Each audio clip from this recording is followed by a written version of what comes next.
Ahmedabad Rajkot national highway પર ચોટીલા પાસે Bolero અને ટ્રકના અકસ્માતમાં 4ના મોત, 15થી વધુ ઈજાગ્રસ્ત. કોળી પરિવારના 4 દેરાણી જેઠાણીએ ગુમાવ્યો જીવ.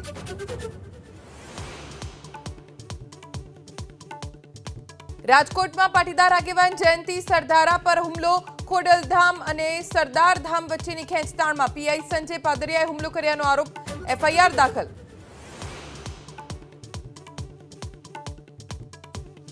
પ્રદેશ ભાજપમાં મોટા બદલાવના સીઆર પાટીલના સંકેત બાદ નવા પ્રમુખના નામને લઈને ચર્ચાએ પકડ્યું જોર. ઓબીસી નેતાને પ્રમુખ પદ મળે તેવી શક્યતા. કાલે કમલમમાં બેઠક.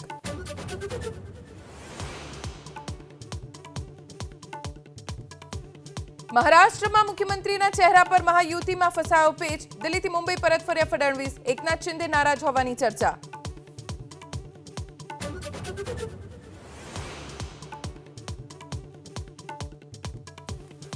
સંવિધાન દિવસ પર રાષ્ટ્રપતિ દ્રૌપદી મુર્મુ સંસદના સંયુક્ત સત્રને કરશે સંબોધન. મૈથિલ ભાષામાં સંવિધાનની કોપી કરશે જાહેર.